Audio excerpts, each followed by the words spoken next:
오늘은 제자도에 대한 주제를 함께 나누어 보고자 합니다. 우리는 모두 예수님의 제자이죠. 그런데 선뜻 내가 예수님의 제자라고 말하기가 참 쉽지가 않습니다. 제자라고 하기에는 내가 뭔가 많이 부족한 것 같기도 하고, 막상 제자라고 하면 변화된 삶을 살아야 할 것만 같은 부담감이 우리의 마음 가운데 이렇게 찾아오기 때문이겠죠. 제자도에 관한 이야기를 할 때마다 참 많이 언급되는 책이 있죠. 카일 아이덜만의 팬인가 제자인가 라는 책이죠. 이 책에서 저자는 팬에 대해서 이렇게 정의합니다. 운동 경기에 나온 선수들, 그리고 영화나 드라마에 나오는 연예인 등을 열광적으로 좋아하는 사람, 그 사람을 팬이다라고 부른다는 것이죠. 축구를 좋아하는 사람들은 손흥민 경기를 보기 위해서 영국까지 이렇게 비행기를 타고 가는 이들이 있기도 하죠. 그런 수고를 마다하지 않습니다. 혹시 대팍을 아시나요? 대팍. 오전 예배 때 대팍 하니까 되게 분위기가 싸해가지고 저녁에는 라팍도 물어봐야겠다 이런 생각을 했는데 대팍은 저기 대구은행 파크, 저 축구장, 대구에 처음으로 생긴 축구 전용 경기장이잖아요, 그죠? 제가 북구 주민이라서 네, 라팍은 라이온즈 파크 야구장, 그죠?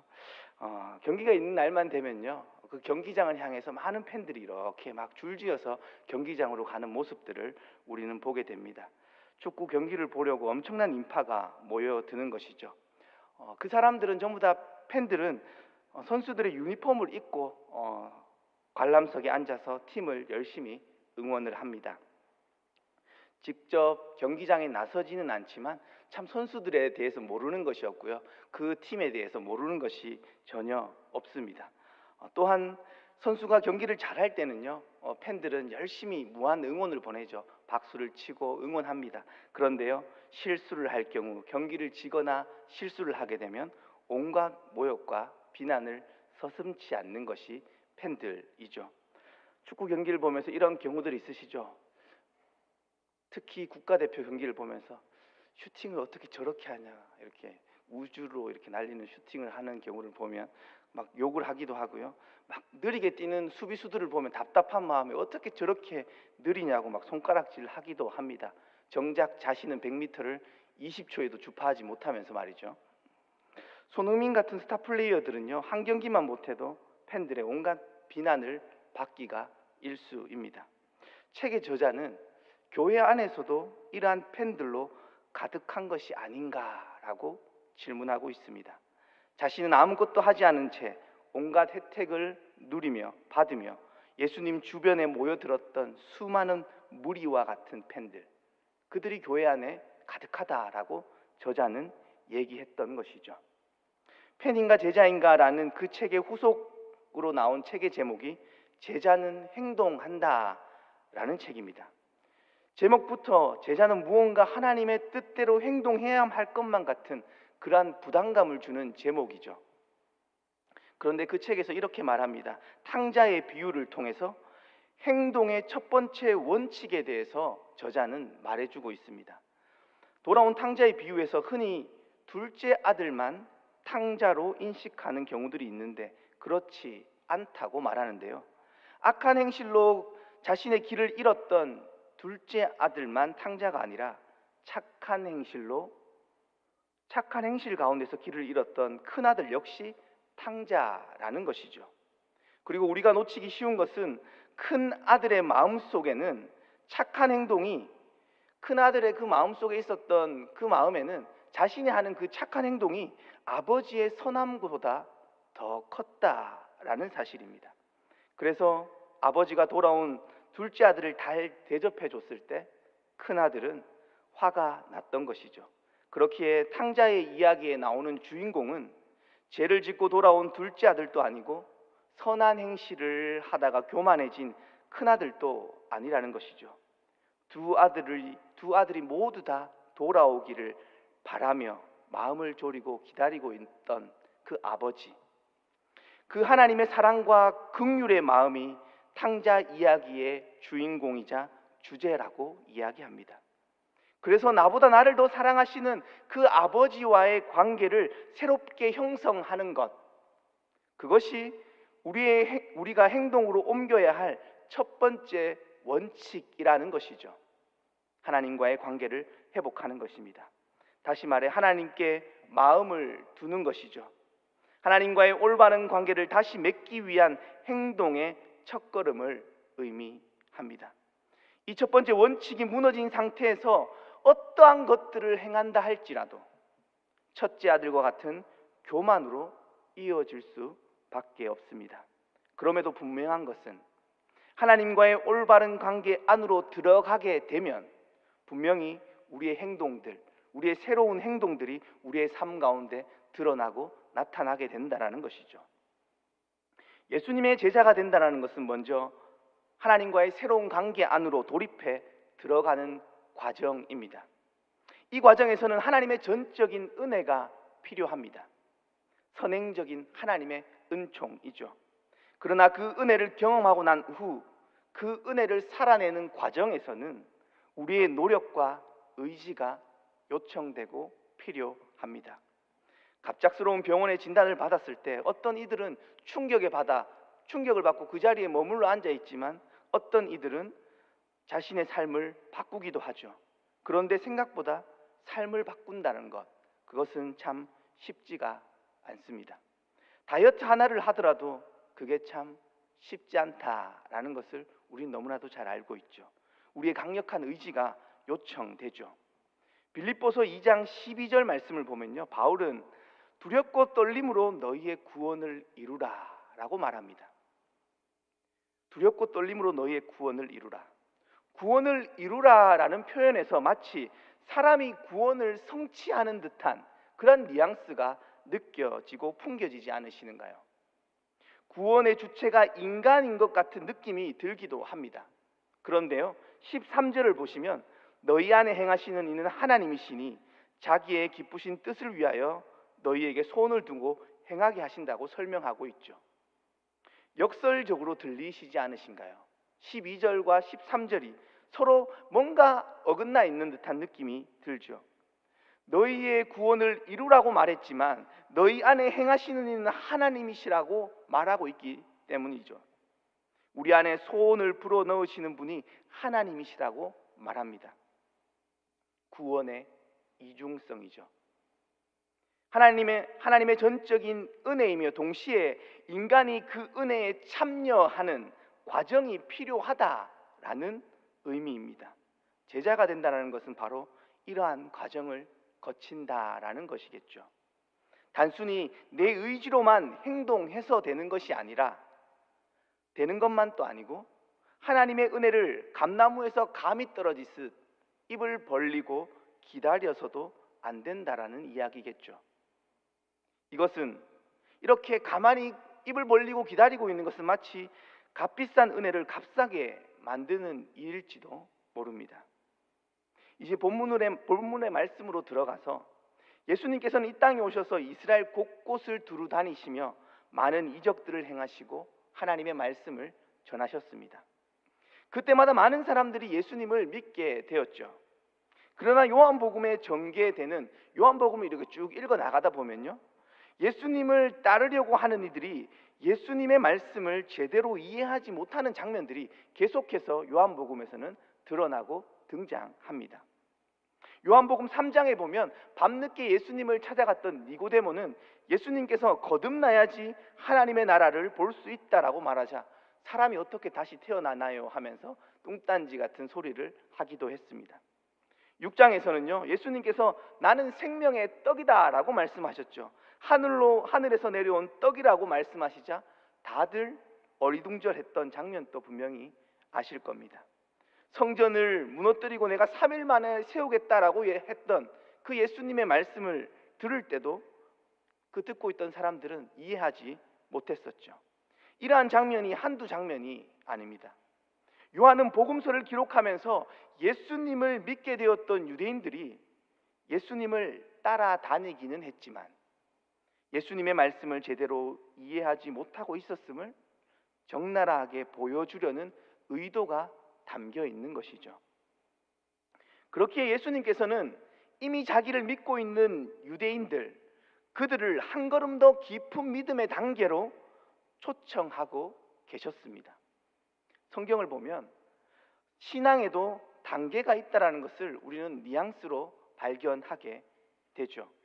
단계라고 표현해서 조금 거부감이 들 수도 있지만 사람들마다 신앙의 그 깊이가 차이가 있다고 표현해 볼 수 있겠죠. 아기가 태어나면 엄마의 모유를 먹다가 이유식을 먹고 나중에 장성하여 딱딱한 음식을 먹듯이 신앙도 성장하고 자라납니다.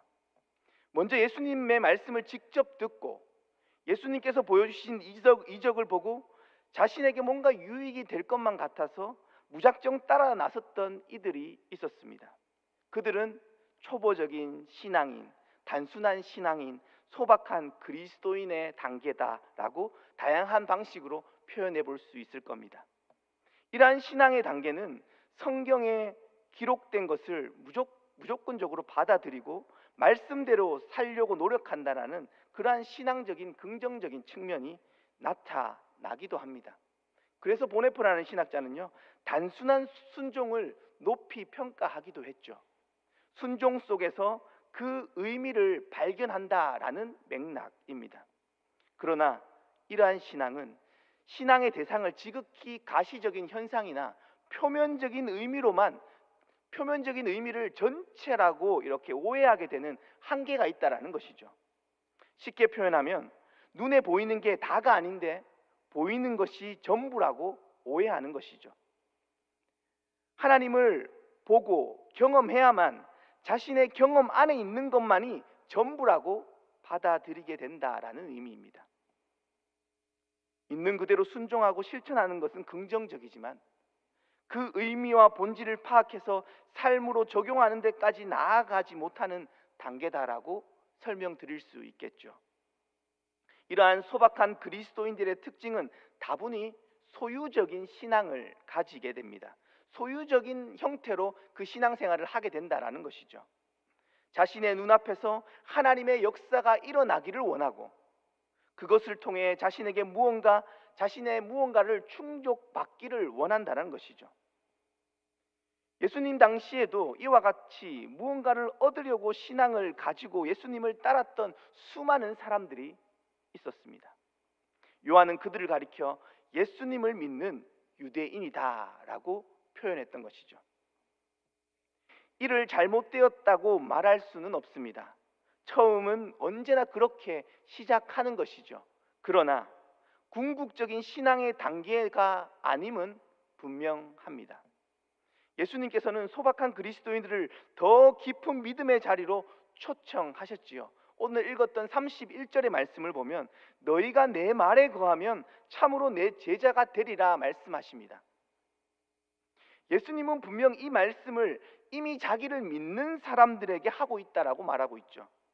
그렇다면 이 말씀은 예수님을 단순히 믿는 단계가 있고 그 다음 단계, 예수님의 참된 제자로 나아가는 단계가 있음을 암시해 주는 표현이죠. 단순히 믿는 신앙의 단계에서 참된 제자로서의 성장을 위해 한 걸음 더 나아가야 한다라는 의미입니다. 예수님은 그들에게 거기에 머물러 있지 말고 참된 제자로서 도약할 것을 요청했던 것이죠. 소박한 신앙인, 참된 제자, 그 둘은 어떤 차이가 있을까요? 그 차이는 오늘 본문에 따르면 예수님의 말에 거하는가 그렇지 않는가의 차이로 구분되어집니다. 참된 제자는 예수님의 말씀 안에 거하는 단계이죠. 거한다는 것은 어떤 의미일까요? 거한다라는 표현은 하나 되고 연합된다라는 의미를 담고 있습니다. 이 말은 예수님이 단순히 신앙의 대상이라는 신앙의 대상으로서의 하나의 객체가 아니라는 것이죠. 주체와 객체의 관계 안에 머물러 있는 것이 아니라 예수님과 예수님을 믿는 자가 하나로 연합되는 것입니다. 예수님께서는 내가 아버지 안에 있는 것처럼 너희도 내 안에 거하라고 말씀하셨습니다. 신학적으로 표현하자면 상호 내주입니다. 서로가 서로에게 연결되어 있는 상태이죠. 이 상태에서는 주객도식이 허물어지는 경험을 하게 됩니다. 조금 어려울 수도 있는데 예수님께서는 이것을 이렇게 비유로 표현하셨습니다. 포도나무의 비유를 떠올려 보시면 나무와 가지가 연결되어 있죠. 분리되는 순간 열매 맺지 못한다고 말씀하셨습니다. 말씀 안에 거하는 것은 그분과의 친밀한 교제 안으로 들어가 그 관계를 지속적으로 이어가는 것입니다. 그 과정에서 자연스럽게 주객의 도식이 사라지고 하나가 되는 경험을 하게 된다라는 것이죠.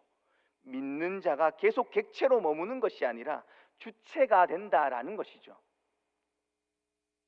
어느덧 나의 선택이 하나님의 뜻에 합한 선택을 하는 단계로 나아가는 것이죠. 하나님의 나라라는 그 거대한 역사 속에서 주체로서의 역할을 감당하게 되는 것입니다. 요한복음 12장 24절 말씀에서 한 알의 밀이 땅에 떨어져 썩어질 때 많은 열매를 맺는다라고 예수님께서는 말씀하셨습니다. 우리에게 참 익숙한 말씀이죠. 요한은 예수님의 말씀이 믿는 자의 마음에 들어와서 썩어질 때 말씀과 그 말씀을 듣는 자가 구별되지 않고 하나가 되는 것이다 라고 이렇게 이야기했던 겁니다. 말씀이 우리 안에서 내면화되는 그 과정을 설명하는 것이라고 볼 수 있겠죠.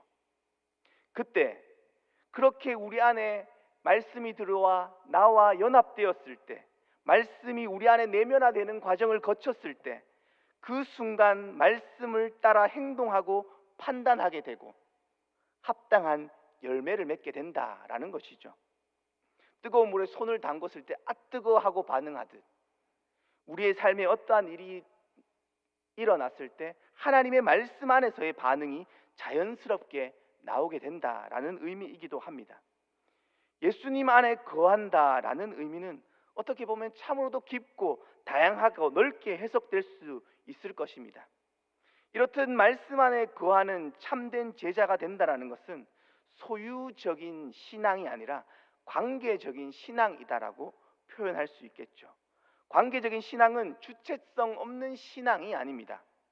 하나님과의 관계 안에서 오히려 더 주체성 있는 믿음의 삶을 살아가게 되는 것이죠. 마음의 소원을 불어넣으시는 하나님과의 그 깊은 관계 안에서 하나님이 부르시는 그 소명의 삶을 자신의 의지를 가지고 선택하며 하나님께서 나를 부르시는 그 삶을 향해 자신이 뛰어나가게 된다라는 이야기입니다. 인간의 자유의지는 하나님의 은혜에 응답할 수 있는 주체성을 가지고 있다라는 것이죠. 소유적인 신앙은 오히려 시키는 것만 하는 신앙입니다. 이 단계에서는 오히려 주체성을 상실한 채 이미 정해져 있는 율법적인 믿음 생활에 빠질 가능성이 훨씬 더 높습니다. 해야 하니까 하는 의무적인 신앙생활을 하게 되는 것이죠. 하나님과 자신과의 긴밀한 관계 속에서 신앙이 세워지는 것이 아니라 표면적으로 드러나는 율법적인 조항을 지킴으로써 나의 신앙이 안전하다고 생각하는 것이죠. 그러나 이러한 신앙은 어쩌면 정해진 규칙조차도 제대로 지키는 것이 쉽지 않을지도 모릅니다. 믿음 생활을 처음 시작하거나 교회 학교에서 어린아이들에게 신앙을 가르칠 때는요, 단순한 순종을 가르치고 배우는 것은 너무나도 중요합니다.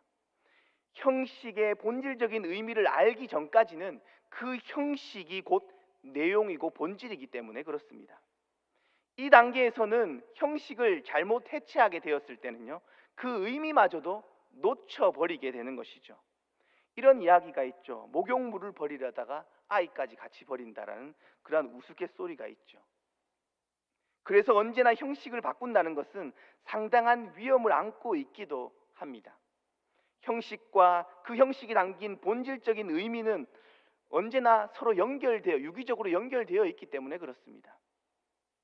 그래서 그 본질적인 의미를 제대로 이해하지 못한 이들에게 형식의 해체는 본질의 해체로 이어지는 위험성이 있기에 조심해야 하는 것이죠. 형식 안에 담긴 내용과 본질을 바르게 이해할 때만 비로소 그 형식을 바꾸어낼 수 있겠죠. 그렇기에 계속 계속되는 과정을 통해서 신앙생활을 몸으로 훈련되어지는 시간은 반드시 필요하고 참으로도 중요합니다. 그 과정에서 진리를 바르게 경험하게 되기 때문입니다. 수학을 배우다 보면 선생님이 가르쳐주면 너무 다 풀 수 있을 것 같은 그런 마음이 들잖아요. 공식만 알면 다 풀릴 것 같은데 응용 문제를 딱 마주하는 순간 어떠신가요? 저는 잘 안 풀리더라고요. 우리의 신앙도 비슷하죠. 신앙도 그렇습니다. 단순히 알고 있다고 해서 다 살아내어지는 것이 아니죠. 반복적으로 주님의 말씀 안에 거하는 과정에서 그 진리를 바르게 알아가게 되는 것이죠. 그리고 그때서야 비로소 진리 안에서의 참 자유를 누리게 될 것입니다. 소유적이며 율법적인 신앙의 단계를 넘어서 하나님과의 깊은 관계 안에서의 신앙의 단계로 들어가는 것이죠. 요한복음을 보면 바리새인들은 안식일에 기적을 베푸는 것에 대해서 상당히 못마땅하게 여겼습니다. 기적을 38년 된 병자를 고치고 나서 마지막 단락에 보면 안식일이었더라 이런 얘기 나오고 치유 기적 있고 난 다음에 그런 이야기가 탁탁 이어집니다. 그들은 그래서 계속 안식일에 기적 베푸는 것을 상당히 못마땅하게 여겼죠.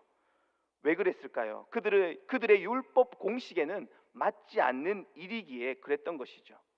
그러나 예수님은 그 모든 것으로부터 자유했습니다. 예수님은 더 깊은 진리 안에 머물러 있었기 때문이죠. 우리에게 허락된 모든 율법들의 그 기반이 이 세상을 창조하신 하나님의 사랑에서 출발했다라는 사실을 알았기에 그렇죠. 또한 그 율법의 기반이 이 세상의 모든 피조물을 살리기 위한 법칙이었음을 예수님께서는 분명 아셨기 때문이죠. 예수님은 하나님과의 깊은 관계성 안에 있었기에 그 모든 형식으로부터 자유로울 수 있었습니다. 이 세상을 창조하시는 과정에서 하나님은 계속해서 창세기를 보면 단수로 등장하다가 갑자기 인간을 창조하는 대목에서 복수로 우리라는 단어가 나옵니다. 창세기 1장 26절을 보면 하나님이 이르시되 우리의 형상을 따라 우리의 모양대로 우리가 사람을 만들고 이렇게 이야기하고 있죠. 왜 우리라는 복수가 나왔는지 질문을 드린다면 오랜 신앙생활을 하신 분들은 다 눈치채시겠죠. 삼위일체를 분명히 드러내는 부분이 아닌가라고 대답하실 겁니다. 삼위일체 하나님의 형상대로 인간이 창조되었다라는 말씀에는 인간 역시 근본적으로 관계적인 존재라는 것을 그 안에 내포하고 있는 것이죠. 우리의 신앙은 하나님과의 관계성 안에서만 바르게 해석되고 이해될 수 있습니다. 그러므로 참된 제자의 단계로 나아가는 그 신앙의 특징은 언제나 관계적이라는 것이죠. 소유적이거나 축적하는 방식이 아닙니다. 소유적인 신앙을 가지면 가질수록 자신의 신앙이 크다고 자랑하는 방식으로 드러나게 될 테죠. 그것은 교만으로 드러날 것입니다. 소유적인 신앙에 계속해서 머물러 있다 보면 신앙의 연륜은 차가지만 자신의 틀과 아집이 계속해서 생겨나는 것이죠. 자신의 기준과 틀을 가지고 다른 사람의 신앙을 판단하고 비판하게 되는 것이죠. 자신의 신앙만이 바른 진리 위에 서 있다고 생각하면서 말이죠. 그렇게 참된 제자로서의 신앙은 쌓지 않고 버리는 신앙임을 기억해야 합니다. 자신의 신앙의 틀, 그 아집들을 끊임없이 반성하고 성찰하고 자신을 넘어서는 과정을 거쳐야 하는 것이죠. 자신이 더욱더 투명해질 때까지 나아가 자신을 없애고 그곳에 예수 그리스도가 그분의 말씀이 가득 차는 신앙의 과정을 거쳐야 합니다. 그러한 과정을 통해서 참된 제자로서의 삶으로 나아가는 것이죠. 참된 제자로서의 삶은 하나님과의 관계 안에서 주체성을 가진 것이다라고 앞서서 이야기 드렸습니다. 그러나 이 참된 제자로서의 삶의 또 다른 측면으로서 자기 자신이 사라지는 측면이 있다라는 것이죠. 이러한 관점에서 주일날 김태형 목사님께서 우리의 신앙을 수동태라고 표현하셨던 것이죠. 예수님께서 말씀하신 자기 부인의 삶입니다. 그러나 역설적으로 들리시겠지만 그때서야 비로소 주체적인 신앙으로 세워지게 될 것입니다. 비워내야만, 나를 비워내야만 따를 수 있는 길이기에 그렇죠. 한 청년이 예수님을 찾아와 물었습니다. 내가 무슨 일을 해야 영생을 얻을 수 있을까요? 예수님은 계명을 지키라 말씀하셨습니다. 그 청년은 다 지켰다 말했습니다. 예수님은 그에게 내 소유를 팔아 가난한 자들에게 주고 그 후에 나를 따르라 말씀하셨죠. 청년은 근심하며 떠나갔습니다. 부자 청년의 이야기입니다. 그 부자 청년은 왜 예수님의 제자가 되지 못했던 것일까요? 만약 청년이 재물을 다 팔고 예수님을 따랐다면 예수님의 제자가 되었을까요? 키에르케고르라는 신학자는 그렇지 않았을 것이라고 말합니다. 하나의 선한 행동, 하나의 결심으로 예수님이 말한 자기를 부인하는 삶이 완성되는 것이 아니라는 것이죠. 재산을 판다라는 것, 가난한 사람에게 자신의 재물을 나누어 주는 것은 분명 쉽지 않은 일입니다. 어려운 일이죠. 그러나 그것은 예수님을 따르는 길에서 시작일 뿐입니다. 예수님을 따르는 과정에서 계속되는 결단이 요청될 것이기 때문에 그렇습니다. 누가복음 9장 23절 말씀을 보시면 또 무리에게 이르시되 누구든지 나를 따라오려거든 자기를 부인하고 날마다 제 십자가를 지고 나를 따를 것이니라 말씀하셨습니다. 날마다 그 일이 반복적으로 요청된다라는 것이죠. 예수님을 따르는 그 삶의 과정에서 끊임없이 그와 같은 결단이 계속적으로 요청된다라는 이야기입니다. 그래서 바울은 이렇게 말했습니다. 나는 날마다 죽노라. 그렇게 말했던 것이죠.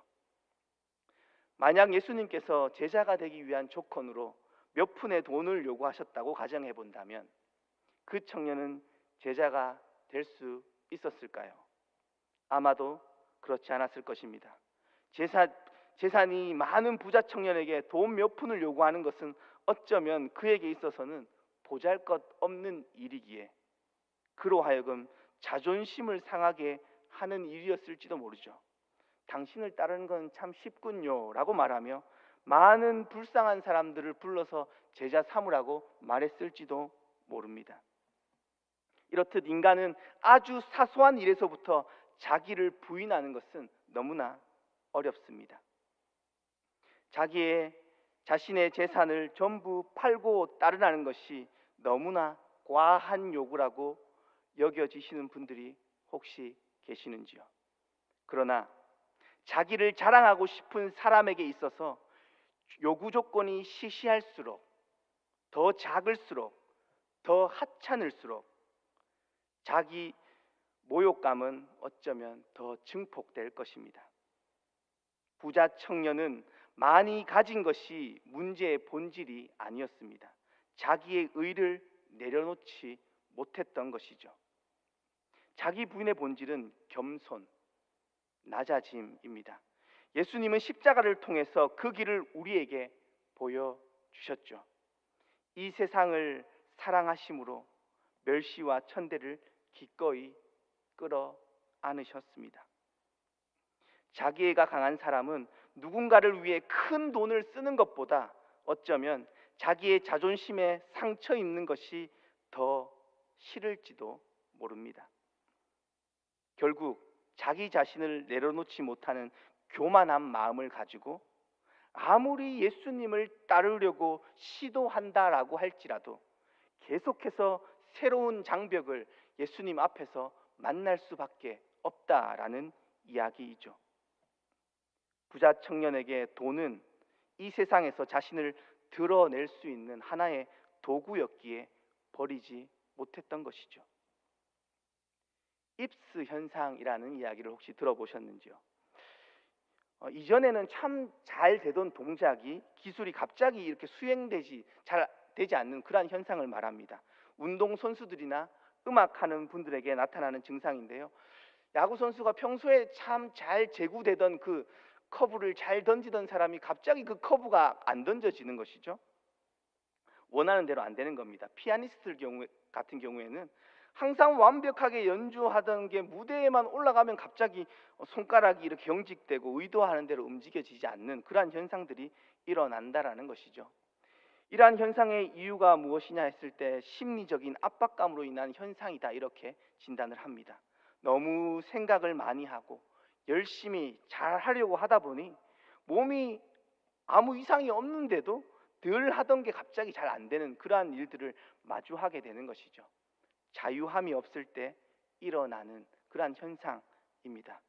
신앙에도 이러한 현상이 나타나지 않는가라는 생각을 해보게 됩니다.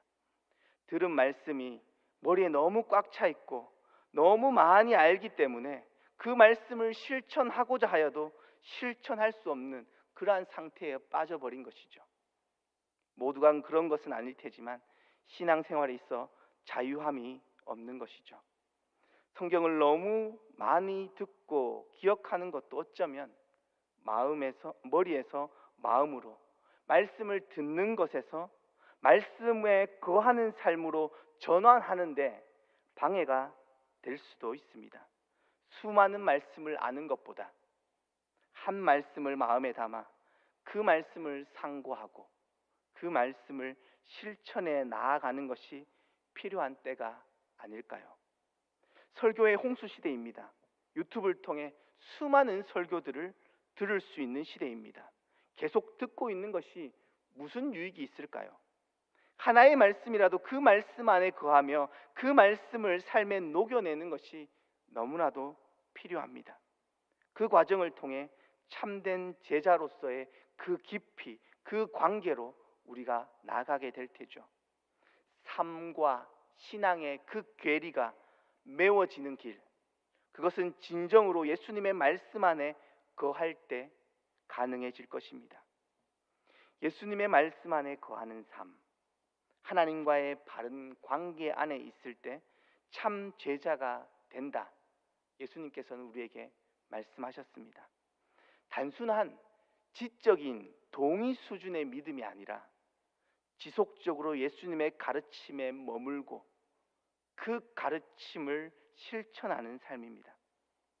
삼위일체 하나님과의 그 바른 관계 속에서 그분의 뜻을 깊이 이해하게 될 때 우리는 참 자유를 경험하게 될 테죠. 예수님의 제자로서 누리게 되는 참된 자유, 그것은 단순히 외적인 해방이 아닙니다. 죄의 힘으로부터의 죄로 억눌려져 있던 그것으로부터의 자유이며 거짓된 수많은 사고방식으로부터의 자유이며 세상적인 속박으로부터의 영적인 자유함을 누리게 될 테죠. 자신의 의로 가득 차서 세상과의 그 관계에 짓눌려서 하나님과의 관계를 놓치지 않으시기를 바랍니다. 주님의 말씀 안에 거하는 삶, 참 자유를 누리는 삶, 우리 모두 살아갈 수 있기를 주님의 이름으로 축복드립니다.